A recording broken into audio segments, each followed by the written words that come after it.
भटक्या कुत्र्यांच्या टोळीने चिमुकल्यावर प्राणघातक हल्ला केलाय। पुण्याच्या चाकणमधल्या कडाचीवाडीमधली ही घटना आहे। भटक्या कुत्र्यांच्या टोळीने या चिमुकल्यावर हल्ला केला आणि या हल्ल्यामध्ये हा मुलगा गंभीर जखमी झालाय। ही दृश्य आपण बघतोय।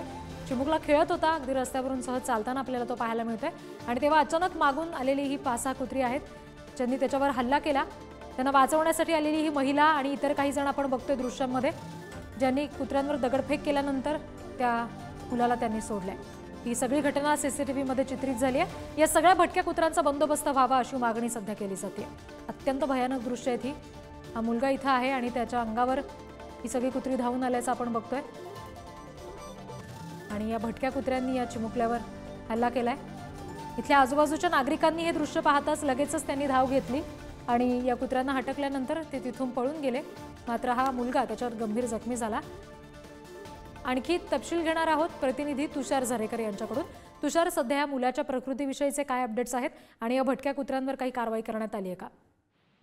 रिद्धी, सर्वात महत्त्वाची गोष्ट म्हणजे या मुलावरती आता दवाखान्यामध्ये उपचार सुरू आहे। मात्र गेल्या काही दिवसांमध्ये जर आपण पाहिलं तर चाकण असेल, त्यानंतर राजगुरुनगर असेल आणि इतर ग्रामपंचायतींच्या ज्या हद्दी आहेत त्या हद्दींमध्ये भटक्या कुत्र्यांचं जे प्रमाण आहे ते मोठ्या प्रमाणामध्ये वाढल्याचं पाहायला मिळतंय।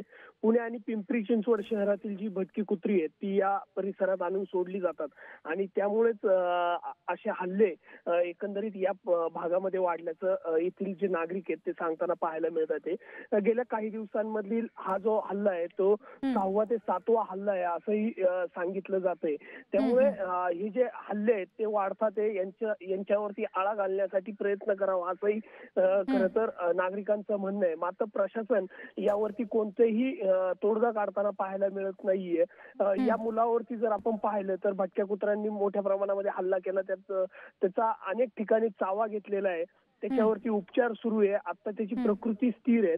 मात्र ही जे प्रमाण आहे ते वाढताना दिसते आणि या प्रमाण जे वाढतंय त्यामुळे नागरिकांकडनं वेळोवेळी मागणी करण्यात येते की हे जे भटके कुत्रे आहेत ते त्यांच्यावरती प्रतिबंधात्मक कारवाया कराव्या। निश्चित, आणि या भटक्या कुत्र्यांचा बंदोबस्त होणं फार आवश्यक असेल सध्याच्या क्षणाला। धन्यवाद तुषार दिलेल्या सगळ्या तपशिलांसाठी।